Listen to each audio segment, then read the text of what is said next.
a little confidence in the political process instead of pointless exercises like this. I hope that we will get this out of our system, get down, and get to work. America deserves our best, not our worst, which is on exhibit here today. Gentleman's time is expired. Gentleman from New York. We will continue to reserve, Mr. Gentleman reserves. Gentleman from Michigan. I now yield 2 minutes to the gentleman from Virginia, Mr. Conway. Gentleman's recognized for 2 minutes. I thank my good friend from Michigan. Thank you, Mr. Speaker. Let me take this opportunity to thank the 174 Republican members of this House who voted with us in a bipartisan fashion just last month to avert the first federal default in the nation's history. It may not have been an easy vote for some, but it was the right thing to do to prevent a catastrophe that would have certainly shaken further our fragile economic recovery. Today's vote is no different, and I urge my colleagues to not give in to political gamesmanship that Standard & Poor's cited as the very reason for its bleak downgrading of the United States credit rating.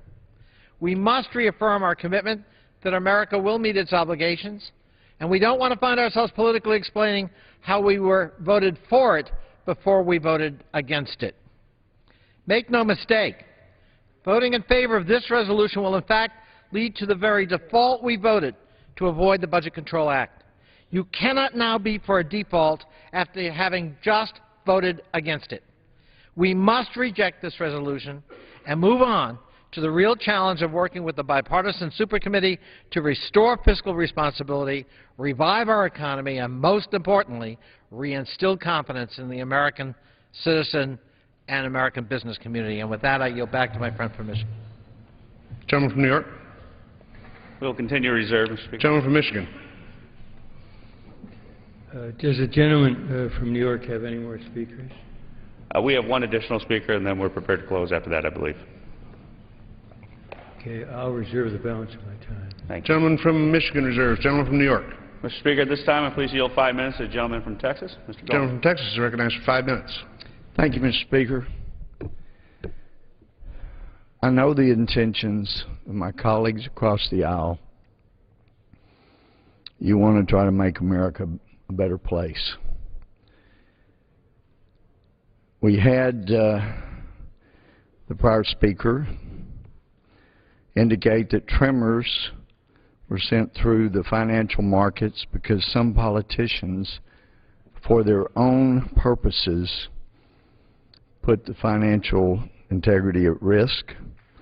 The Democratic speaker before that indicated that we should not go against the President's ability to protect the integrity of the United States. The Democratic speaker before that said that no one apparently was advising Republicans who had missed a truck payment, things like that. Well, guess what? I know that was not intended to be misleading. I know the intent was not that. But the fact is, some of us go home, as we did in August. Some of us get out into the far reaches, the most rural areas of America, of our districts. We talk to those people. They're struggling with gas prices. They are having all kinds of trouble making ends meet. And they cannot understand how the people that are sent to Washington as representatives don't get it. How we could come up here and we can't control our spending. So I wanted to help illuminate those friends who are mystified as to what our own purposes were in opposing a debt ceiling bill that jacked up the debt ceiling and then says we're going to cut $1, maybe $2.5 trillion over 10 years, when everybody in this body either knows or needs a good education to know that there is not a court, there is no way in the world you can bind a future Congress into making cuts that they have not agreed to. You can't do that. It's not enforceable. So the trick here in Washington is to backload all of the massive cuts, have a little trickle of cuts now. So our own purposes boil down to this. I didn't deserve to be born in America. None of us that were born here did. We weren't born here because as in the womb we did something deserving of being born in America. We're the most blessed nation in the history of the world. And it's not because what anybody living today has done. We were blessed. We were born here. So many have been able to immigrate here and be blessed because of what prior generations have done. The responsibility, putting their lives on the line in war, struggling through depression to be accountable, struggling through the earliest days when they pledged their lives, their fortunes, their sacred honor. Those people are the reason we've been blessed. So to make clear about what our own purposes were in opposing that debt ceiling that didn't really do any kind of significant cuts in the next year, 2 years, backloaded them for 10 years because that's irresponsible. And if future generations have any hope at all of being blessed as we have been, it's up to us. We can't repay the people that paid the ultimate price and that scraped and saved and were responsible in Congresses for 200, well, not 200, but 150 years or so that lived within their means. We can't repay them, but we can repay them by being responsible for the future. So to come in and have a debt ceiling increase time after time after time is not a real debt ceiling. And it is not an adequate defense to say, well, Bush did it, well, Clinton did it, well, Bush did it before him, well, Reagan did it, well, and just go on down, Carter did it, right? At some point, we have to be responsible for our own actions and quit playing the pointing game and say, look, our time is now. We're elected to be responsible now. Our own purposes are to be responsible for the debt that we're incurring now. $4.5 trillion more than has been brought in is pretty irresponsible. That's no way to go. But if you want the numbers, if we only are able to save $1 trillion, we're only able to save $1 trillion over 10 years, which is quite possible under the debt ceiling deal that passed, then it will take 150 years before the budget balance if we continue to cut $1 trillion every year, and it will only add about $120 trillion to the $14 trillion we have now. If we could save $2 trillion every 10 years for 10 years, then we are looking at 80 years before we balance the budget and only adding $72 trillion to the debt we have. That's irresponsible. This country won't be around in this forum, this Congress, and therefore that is our special purpose for doing this. That is why we say it's time to stop the debt ceiling bill from where it was, get responsible, and propose real cuts so this Congress does what the people who are missing payments are trying to do, live within their means. With that, I yield back. Gentleman from Michigan. I yield myself 30 seconds. Gentleman's I recognized. want to say to the gentleman from Texas, I disagree with his position, but I respect it. I can understand that those who voted no will now vote yes. What is not understandable is that those on the Republican side who voted yes now voting no. I now yield 4 minutes to our distinguished whip, Mr. Steny Hoyer from the proud state of Maryland. Gentleman from Maryland is recognized for 4 minutes. I thank the gentleman for yielding. The previous speaker voted to go deeply into debt. Frankly, I voted for some of those programs myself, 2 of which were to support the efforts in Afghanistan and Iraq. We didn't pay for them. As has been said, I didn't vote for it initially, but I think it's a good program. We've made it better. for the prescription drug program. The gentleman wasn't here when we passed that, but we didn't pay for it. And he's correct. It doesn't matter which side didn't pay for it. We haven't paid for it. This bill is about whether or not we're going to stand up and say, yes, we voted to pay for it, but guess what? We had our fingers crossed. We're not going to do it. We said we were going to do this. We took some tough action. Both sides joined together.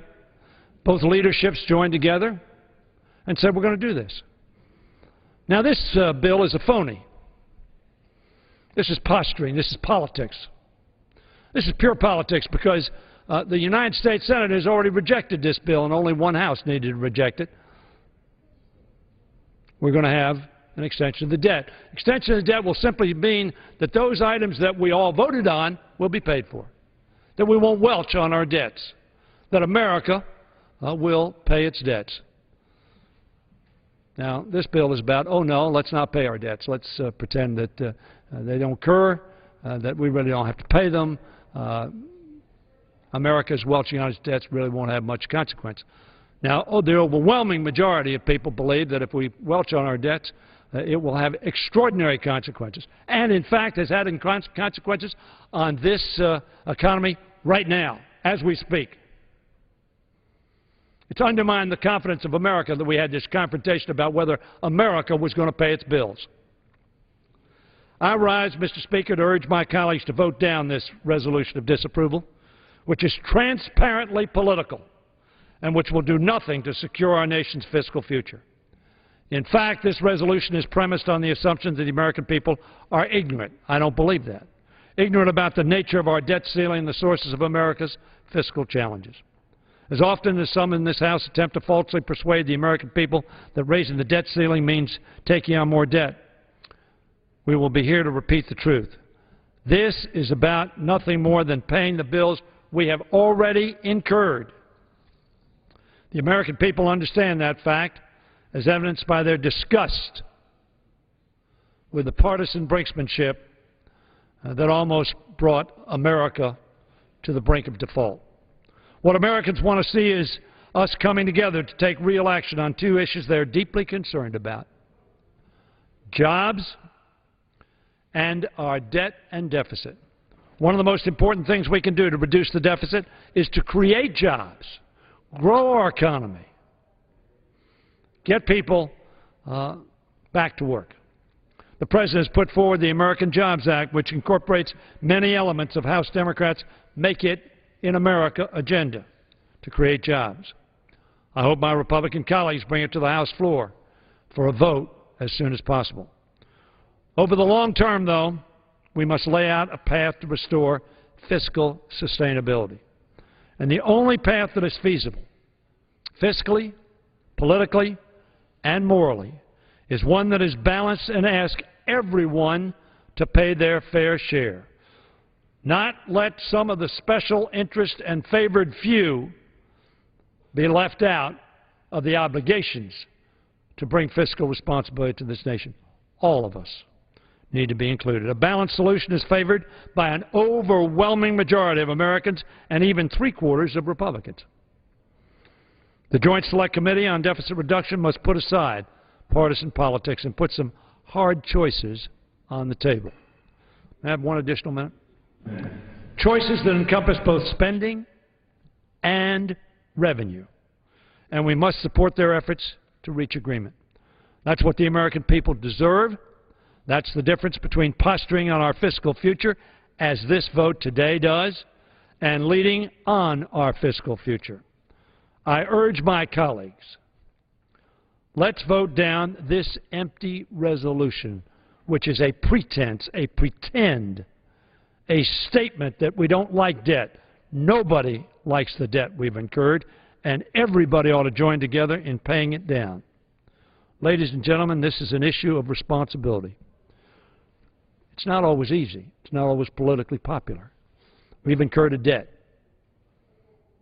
It's our responsibility collectively, not as Republicans or Democrats, but as Americans, to come together and pay down this debt. and not pretend that simply by defeating a resolution or passing a resolution of so-called disapproval, which is already a dead letter. And everybody on your side of the aisle knows it's a dead letter because the Senate has already voted. This is just a statement that I don't like debt. None of us like debt. Let's join together and reduce it as we did in the 90s. And I yield back the balance of my time. Gentleman from New York. Speaker, at this time, please yield 1 more minute to the gentleman from Texas, Mr. Gold. Gentleman from Texas, recognized for 1 minute. Thank you. I just wanted to make sure the record was clear. My dear friend from Maryland, that said there were those on this side that wanted to welch on our debt, and that's not the case. The thing that we want to do is stop incurring debt. We're all about being good for the debt we incur. We don't want to welch on any agreements. I didn't ask my friend for time, so my time is very limited. I just wanted to correct the record. We're not out to welch on anything. We're here to say let's quit incurring debt. That's the whole point. Will my friend yield? I'm done. Gentleman from Michigan. My friend won't yield. Gentleman from Michigan. I now yield 3 minutes to the gentlelady from Texas, Ms. Jackson Lee. Gentlelady from 3 Texas, minutes. recognized for 3 minutes. Did you say 3. 3 minutes. thank you very much, Mr. Chairman?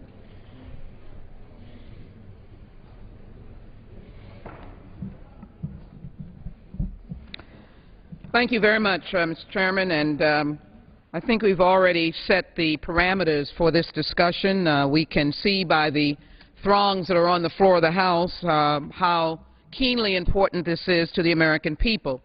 The reason why I say that is important discussions draw members even away from their duties elsewhere. But we know that the reason why we are speaking to empty seats is, one, because the other body has resoundingly denounced and voted this particular provision down, because we've reached a compromise, respectable compromise, that we realize we have to pay our bills. But of course, those who believe that they are not in the people's house, they can put this resolution on the floor, because if they look to what the people want, 46% of the American people believe that jobs are more important than reducing the deficit. There are more than 65% believe that we should be doing a jobs bill. We have the greatest poverty among children of all sectors in all areas of the country right now as I speak. And you know the new population of the impoverished are those recent college graduates, all of the stars in the eyes and the excited parents who have paid large amount of dollars to ensure that their young ones have the opportunity for a college education. There are no jobs. Now, I don't concede to the fact that the only initiatives that should come about should be from the government, but we are the umbrella on a rainy day. This is a small measure that the President has offered, a small constructive measure, his jobs bill. It is balanced across the board. It provides relief for small businesses. It provides the jobs that they will create. It gives incentives to hire someone. It works with our larger companies as well.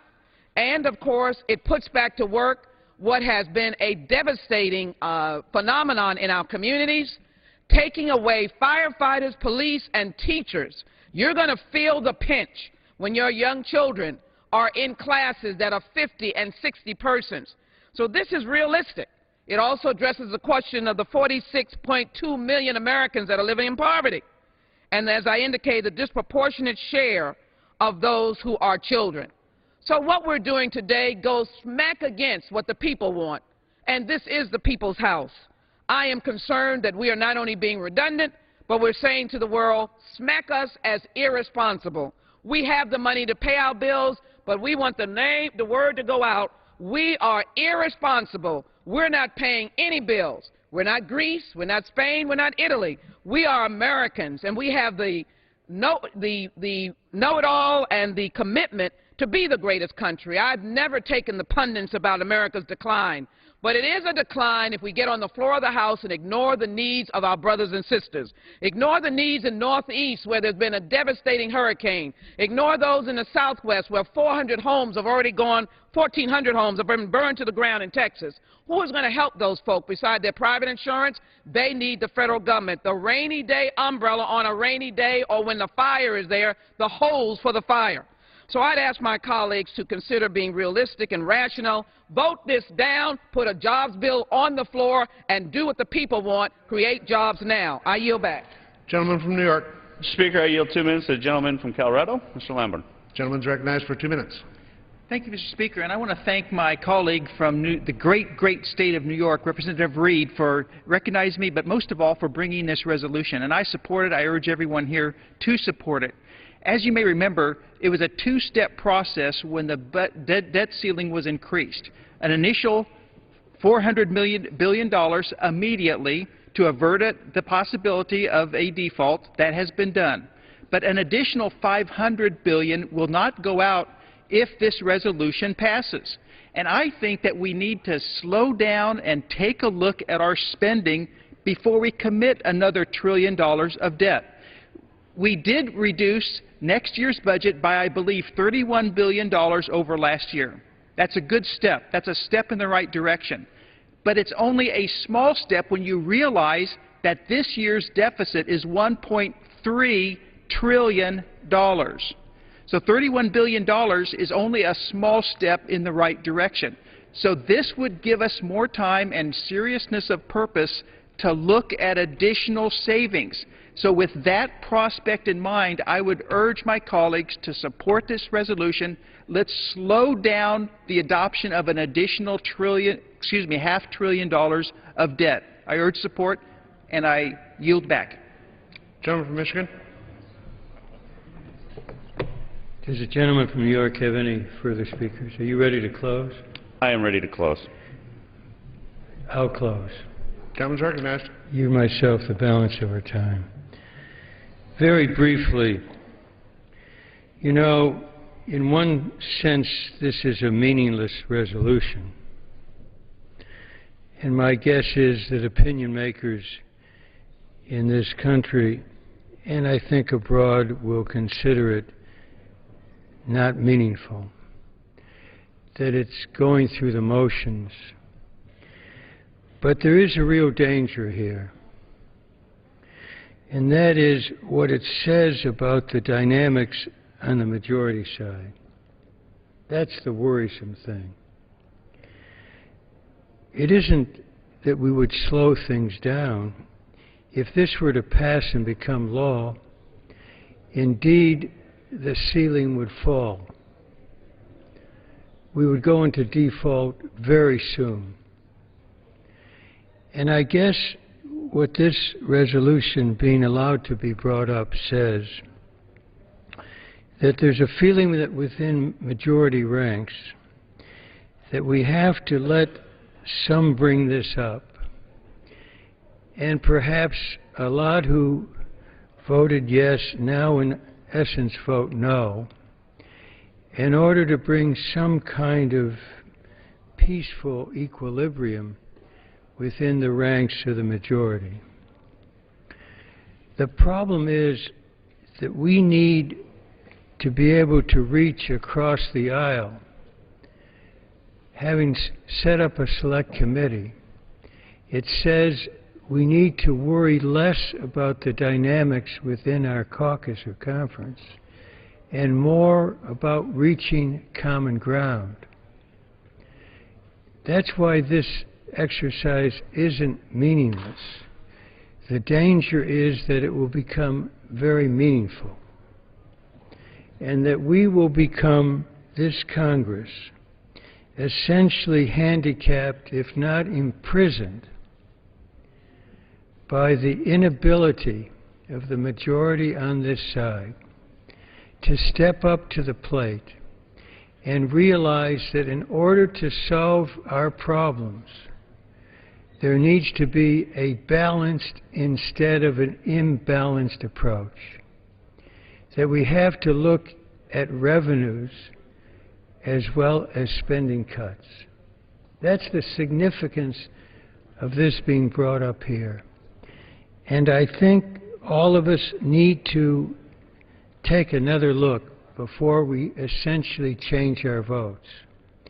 And essentially, it would mean signaling it will be still more difficult than the present perilous path to try to make meaningful our effort to move ahead in this country, to address the job needs in this country, yes, to address the deficit, but mainly or essentially to get our economy growing again. If we don't send that right signal here today and send the wrong signal, I'm afraid this vote will become too meaningful. So I strongly urge that people vote no. And I strongly urge on the Republican side that those who stepped up to the plate last time step up to the plate this time and not duck for what is essentially an internal political dynamic. The dynamics of this country in terms of jobs and job growth, those dynamics are too essential for partisan internal politics to be reigning supreme on this floor at this time. I yield back. Gentleman yields back the balance of his time. Gentleman from New York. Thank you, Mr. Speaker. I truly appreciate the sentiments of my colleague from Michigan, and I truly appreciate the debate that we've had today on this resolution. It is time that we come together. As a member of the freshman class that's come to Washington, D.C., I can tell you it is not a group of radical extremists, but men and women who have left their families, who have left their businesses, and have come down here to Washington, D.C. to accomplish what needs to be accomplished. That is to get the fiscal house of Washington in order. It is to have the ability and skill to deal with the economy and put people back to work. We have the energy, we have the desire to reignite this country so that generations, our children and our grandchildren, will be able to enjoy the benefits that we have all benefited from. We come here sincerely to reach across the aisle, to have an open and honest dialogue with each and every one of the members of this House. And that is why this debate is such a positive thing in my mind, because we are now starting down the path of recognizing that the debt has to be dealt with once and for all, but at the same time, we must work together to heal our country, to reignite our country's economy, so that people can afford the American dream that they so deserve, and as each and every one of us have always benefited from. So I come here this morning, or this afternoon, and offer this resolution to send a message to the President, to the world, to my colleagues on the other side of the aisle, that we cannot take our eye off the ball. We have to do all things, because we are in an historic time when the issues we face can no longer be pushed down the road. It is now time to lead. It is now time to come together and act for this great nation, the United States of America. And in this vote, I urge all my colleagues to support the passage of this resolution, to send that message that we will deal with the debt, we will deal with the economy, we will deal with the jobs, and we will create an environment upon which the private sector will blossom again and people will benefit for generations to come. With that, Mr. Speaker, I yield back the balance of my time. The gentleman yields back the balance of his time. All time for debate has expired. Pursuant to the statute, the previous question is ordered. The question is on engrossment and third reading of the joint resolution. Those in favor say aye. Those opposed, no. The ayes have it. Third reading. Joint resolution relating to the disapproval of the President's exercise of authority to increase the debt limit as submitted under Section 3101A of Title 31 United States Code on August 2, 2011. Question is on passage of the joint resolution. All those in favor say aye. All those opposed, no. Opinion of the Chair, the ayes have it. Ask for a recorded vote. Those requested, those in support of the request for a recorded vote will rise. Sufficient number having arisen, recorded vote is ordered. Members will record their votes by electronic device. This will be a 15-minute vote.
The House came in today at noon Eastern, and they took up a bill that reauthorizes the U.S. Commission on International Religious Freedom. They have postponed a roll call vote on that. And for the past couple of hours, they've been debating a resolution that disapproves an increase in the debt limit. That resolution would need to pass both chambers and overcome a presidential veto. You may recall that the Senate blocked a similar resolution in a procedural vote last week. 15-minute vote, which should be the only recorded vote of the afternoon in the U.S. House.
A 15-minute vote on the House floor. This is a vote on a resolution disapproving the increase in the debt limit. Again, this would need to pass both the House and the Senate in order to be in effect. And the Senate last week blocked a similar resolution on a procedural vote. Joining us on the phone is Russell Berman of The Hill, thehill.com, who's covering the debate. Why is the House taking up this vote on the resolution? Well, this is pretty much pro forma following in what the law says that was passed in August, and this is also going to give Republicans an opportunity to register their disapproval. This provision was put in the bill in the first place as an idea of Senate Minority Leader Mitch McConnell, essentially to allow Republicans, even though the debt limit has to be raised, it allows Republicans to say on the record, we don't support this, we think the debt is high enough, and it also allows them to paint Democrats who are going to vote for this measure or vote against this measure, in effect to approve the debt limit increase. It allows them to attack them on the campaign trail next year. You use the term pro forma, so if this resolution of disapproval passes the House, what happens? Well, I think that the Senate blocked it, but there could be political pressure on the Senate to take it back up, but of course it would have to pass both the House and the Senate to go to the President. And you heard from watching the debate one Democrat, Sander Levin, saying that this is in many ways a meaningless vote because the Senate has already blocked it and it's not expected to get through the Senate. But he was warning that, you know, if the Senate did take it up again and if it passed here, it you know, could have an impact if it got to the president. But it would need a two-thirds majority to override a presidential veto. So again, the politics are stacked heavily against this. Well, tie this vote in today, this disapproval resolution, into the work of the Joint Deficit Reduction, the so-called super committee. How is their work going? Well, they've just begun their work. They had their first hearing, their first official hearing yesterday. They met for opening statements last week. And so they need to report out to identify 1.2 at minimum, up to 1.5 or as high as they can $1 trillion in deficit savings by Thanksgiving. That would trigger that would trigger a second another round of increasing the debt ceiling.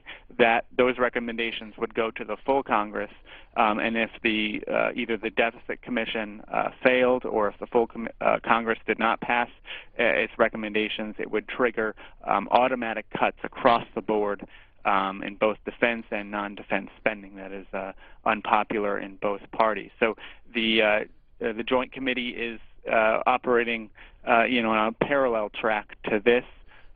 But this vote is not expected, because it's not expected to go, through the House and the Senate. It's not expected to impact the Joint Select Committee's work. The bottom line on the raising of the debt ceiling, too, is that when that was approved a number of weeks ago, it set a deadline for when that is supposed to happen, sometime late this month, correct? Right, because what the debt deal did do is it automatically approved a $400 billion increase in the debt ceiling that was back in early August, and that's going to take the Treasury through sometime this month, and this will approve another $500 billion, which essentially will get the country to the point where the deadline for the Joint Select Committee comes in, and that's around Thanksgiving to Christmas time, when the country would need another 1.2, 1.5 trillion to get it through the next election, which was the demand of President Obama and the Democrats going back to the debate in the summertime. Russell Berman is a staff writer with The Hill. You can read his work at thehill.com and follow him on Twitter. Thanks for the update. Thanks so much. So the one vote here, this is the disapproval resolution on the debt ceiling. It's a 15-minute vote. Earlier today, as we mentioned, the House did debate the reauthorization of the Commission on International Religious Freedom, but that vote has been postponed until later this week. Over in the Senate, meanwhile, discussion mainly focusing on disaster aid, and also underlying that there's a bill that authorizes, that proposes to renew some import restrictions on Burma. The Senate is in this afternoon. You can follow the debate on C-SPAN 2. The Hill, as a matter of fact, reports that Tom Coburn is delaying progress on that FEMA bill in order to add an amendment that pays for legislation by making cuts in other parts of the federal budget. Again, the Senate is live on C-SPAN 2. On the deficit and jobs, the group described as the self-described moderates and fiscally conservative Democrats, known as the Blue Dog Democrats, today called on the Joint Deficit Reduction Committee to take a bipartisan approach to reducing the nation's debt that would include tax and entitlement reform. They held a half-hour news conference, and we're going to show you as much as we can as this vote continues. Good morning, everyone. We'd like to thank you for giving us this opportunity to express the Blue Dog's opinion on the Fiscal Super Commission, the ways in which we can better the lives of the American people, do what's right for the American people, put the political parties aside. It's about the sensible middle. It's about stability and confidence in the market. How to create jobs when you have a type of commitment that this group has shown over the years. This is not something that has just been a commitment and been fashionable in the last 6 months or the last year because it's the fashionable statement to make. This has been a commitment that the Blue Dogs have had for over a decade. And we know that it's time for the American people to have leaders like this stand up for them, not the political parties, but stand up for what is right. So it gives me a great privilege to introduce John Barrow from Georgia, our policy co-chair. Will talk to you about the policies that we have looked at, constructed, but also talk about a letter that we'll be sending to the Super Committee. Thank you, Heath. John. Good morning, y'all. My name is John Barrow. I'm the congressman from Georgia's 12th District, and I'm the co-chair for policy for the Blue Dog Coalition. Since the Blue Dogs were founded back in 1995, the principles that have united us have been a commitment to getting our nation's fiscal house back in order by balancing the budget and bringing down the national debt. Those are the principles we started with, and they have united and guided us ever since. That's what we started with, and that's where we are right now. Now, there are a lot of uncertainties out there facing the business community right now. Tax uncertainty, regulatory uncertainty, economic uncertainty. We Blue Dogs believe we're not going to be able to address any of these uncertainties unless we address the fiscal uncertainty posed by unsustainable deficit spending and an exploding national debt. Unless we get that under control, we can't effectively address any of the other uncertainties that are facing the business community today. That's why we've appointed a task force of fiscal responsibility to address policies and develop policies that will help deal with the fiscal uncertainty posed by our nation's finances, our government's finances. Under the leadership of Chairman Kurt Schrader of Oregon and Vice Chairman Jim Cooper of Tennessee, we are developing policies that will address the fiscal uncertainty facing our country. They're going to be addressing this issue presently, but right now what I want to do is turn the floor over to our co-chair for communications, Mr. Mike Ross of Arkansas. Mike? Thanks, John. You know, the Blue Dogs have districts all across the country, but we continue to hear one consistent message from our constituents. Quit putting party before country and get to work to do what's in the best interest of the people of this country. In all my years in public service, I have never seen the public discourse so hostile, and I blame Congress for that. Members of the House have become so backed into their respective corners, so blindly intolerant of one another, it has made having even a simple conversation across the aisle nearly impossible. This extreme bipartisan, or I should say this extreme partisanship, is not what the American people expect out of their elected officials, and it has got to come to an end. The national debt is the single biggest threat to our economic and national security. Those of you who know the Blue Dogs know that we have been talking about this for over 15 years. It is time for members on both sides of the aisle to stop playing lip service to bipartisanship and get to work to come up with a compromise that puts us on a path to a better future, a compromise that puts country before party. As Blue Dogs, our goal is to encourage the members of the Super Committee to call a timeout on the 2012 elections, at least long enough to do what is in the best interest of this country, and we urge all members of Congress to do the same.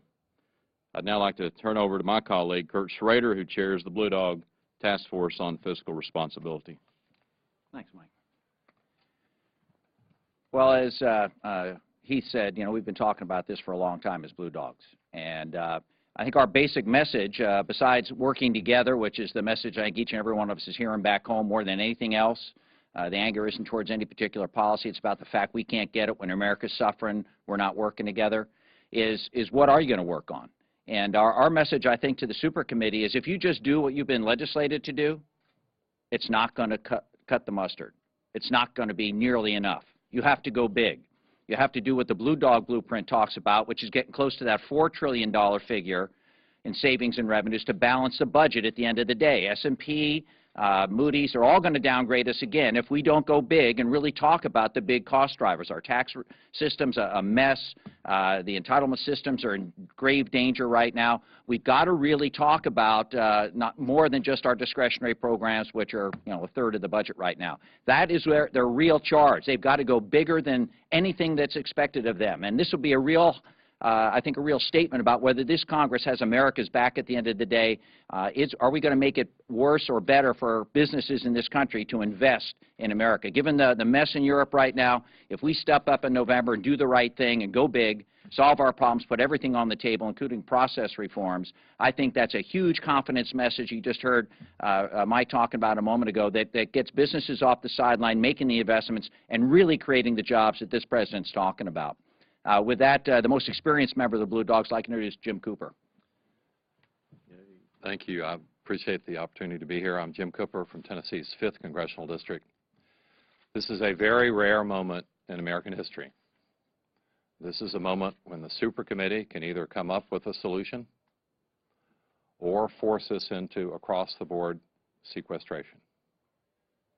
It's very important, as they've just said, that the Super Committee go big, do more than the law requires, put us on the path toward a $4 trillion solution, much as the Bowles-Simpson Commission recommended that we do.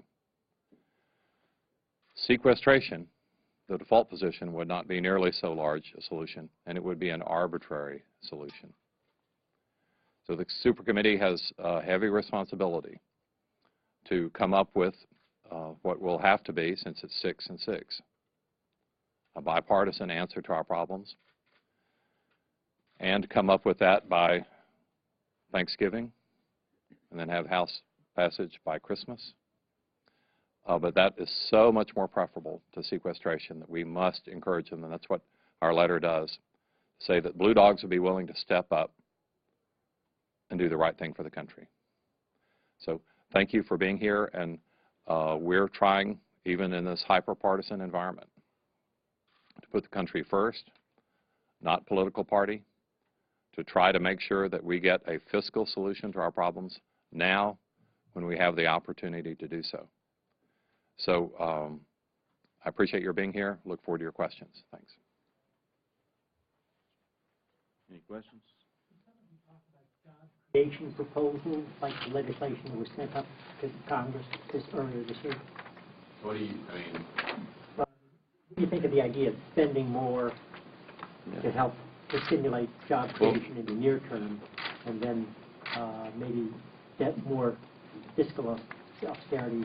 Obviously, we think any jobs package should be paid for, but we're not here to talk about a specific piece of legislation. I mean, that is a small part of what we're talking about. I mean, you're talking about a $450 billion jobs program, and yes, it should be paid for. But we're here to talk about cutting government spending $4 trillion. You know, we're here to urge the Super Committee to go big and to call a timeout on the 2012 elections, and let's put country before party. You know, rarely do you have the American people as focused as they are now on the deficits and the debt. And it's a real opportunity with the Super Committee and with the focus of the American people on the deficits and the debt to really not just kick the can down the road, but solve this problem not only for our generation but for future generations. And we can do this. And so that's what we're really here to talk about. In terms of jobs, I think I can speak for all of us. We're for creating more jobs. Elections yesterday in Nevada and New York, in which your party suffered some pretty big losses. Republicans are casting those as a referenda on the president's leadership on the economy, and National Democrats, work on we job. won all the special elections last time, and look what happened. Maybe we're going to do great this coming season. Is there any? What message do you all take from? Well, I don't think it's any shock that we lost the race in Nevada, and I don't think it's too big a shock that we lost the race in New York. I'll leave that to the political pundits to analyze, but I think we all know that there were a lot of local issues, if you will, involved in the outcome of the election yesterday in New York. I'm sure the Republicans are going to want to spin it, that this is another example of it's going to be a bad year for the president, a bad year for Democrats. I would disagree. Again, if you look at Nevada, I think most people would tell you it was going to go Republican. It had a Republican congressman in it. New York, there were a lot of local issues involved in that, in my opinion. One issue that came up in New York was that the Republican candidate said he would defend Social Security and Medicare, and said that because the president had been talking about reform, that we had to change the system. There really wasn't a difference between the parties. When you talk about putting politics on hold, how do Democrats differentiate themselves on entitlements if the promise is we also are going to start scaling back entitlements? Well, I think that everything is on the table. I mean, we cannot not have an increase of revenues the way the Fiscal Commission had proposed. It was a lower the rate and broaden the base, and you can't do it without some type of reform and entitlements. I mean, we're going to be kidding ourselves, and you'll be lying to the American people if you think you can do it any other way. You can't do it without putting everything on the table, and that's far too often the problem that we have in this country. I mean, even as news media, it's much easier to put an extreme right person, an extreme left person on TV, split the screen, and let them fight about it. That's great entertainment. But the American people needs to hear the truth about what we need to do as a country and as members of Congress. You know, at the end of the day, Jim Cooper said this 4 years ago. There's no truer statement that could have been made. He says, he will all do what is right for the American people first, even if it costs us our jobs. 10 years from now, they'll say that was the greatest Congress to have ever served.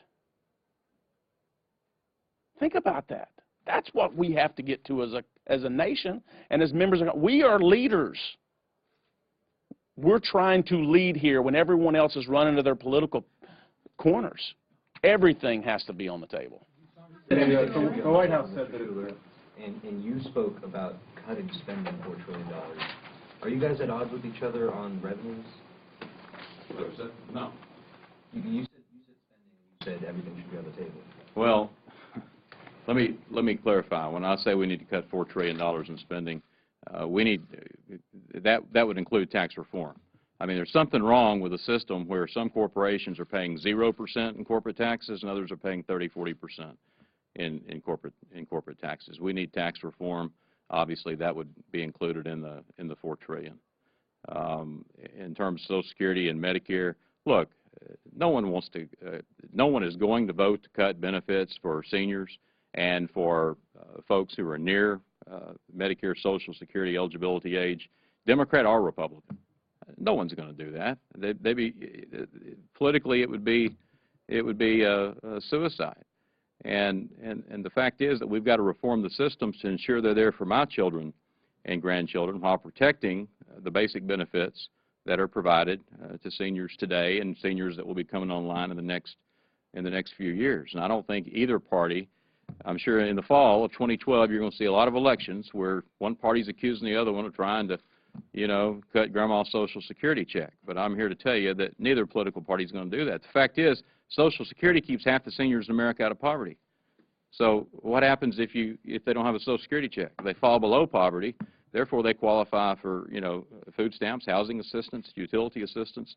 The list goes on and on. It could very well end up costing the government more, which means it wouldn't have a net effect in terms of a reduction. So I'm sure in the heat of next year's election, there's going to be a lot of games played on Social Security and Medicare. Let me just be real clear. Blue Dogs, Democrats, Republicans, in my opinion, no one is talking about cutting benefits for seniors today and those that are near retirement. We're talking about reforming the program for our children and our grandchildren to ensure the solvency of it a long time and ensure it's there for them as well. And I think it's very important that we make that point, and I would call on the leaders of both parties to not make this an issue in the next election. On the issue of the White House, Medicare and Medicaid are expected to be pretty big sources of savings for the super committee. Could you talk a little bit about the specific proposals on Medicare and Medicaid that you support? And specifically, would one of them be raising the eligibility age incrementally to 67? Is that something that's come up over and over again? Well, most budget experts would tell you that 2/3 of our long-term budget problems are health program related. But remember where we are in this debate. Many Americans don't really realize that Medicare is a government program. And, all kidding aside, many of us here regularly back home keep government out of my Medicare. So we have to start first with diagnosing the problem helping all Americans understand the true nature of the program. So we have a lot of work to do in that regard. Many people think that Social Security and Medicare are bank account programs and the money that they've paid in is stored up in their name just for them. That is a widespread misconception. There's a lot we can do to help people understand that the payroll taxes they pay in this month are paid out next month to somebody they've never met, a complete stranger. Getting an idea of pay in and then your return on your investment in these programs is another important. On this vote, the ayes are 232, the nays are 186, with 2 members voting present. Majority voting in the affirmative. The joint resolution has passed.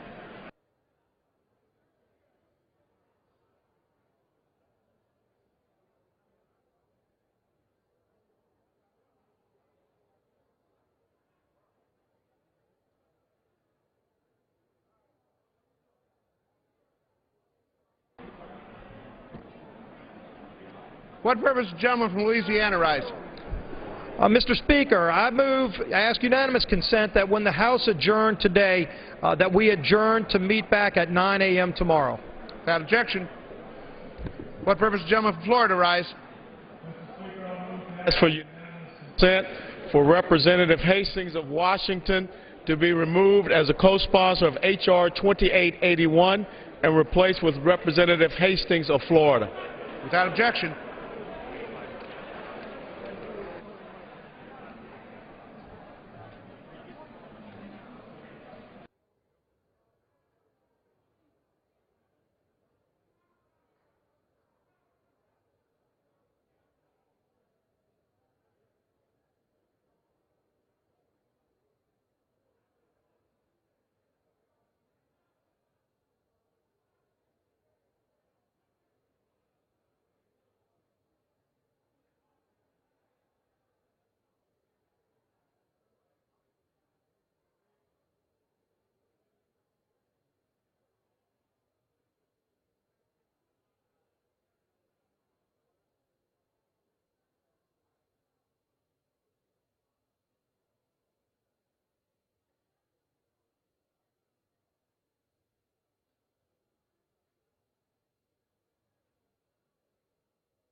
House will be in order.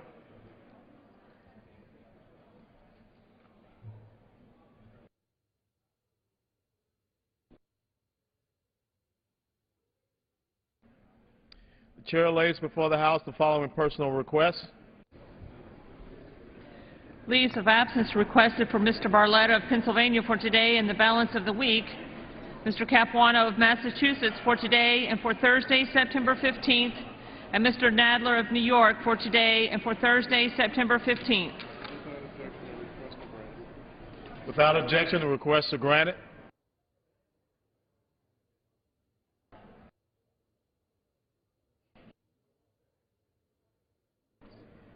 The chair is prepared to entertain 1-minute requests.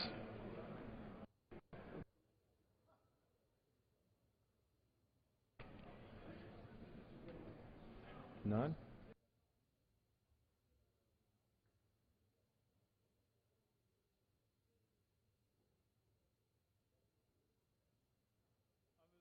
Announced policy of January 5, 2011. The gentleman from California, Mr. Garamendi, is recognized for 60 minutes in need of the minority leader.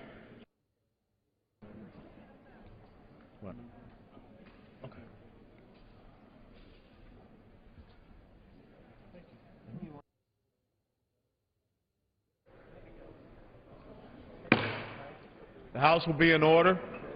Take your conversation outside of the chamber.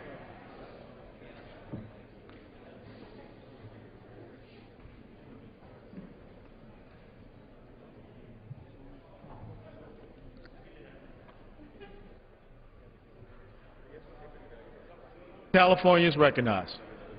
Speaker, Mr. Speaker, I suspect that all of us, all 435 of us, went back to our districts during the August recess. And I would expect that most every member of this House heard what I heard.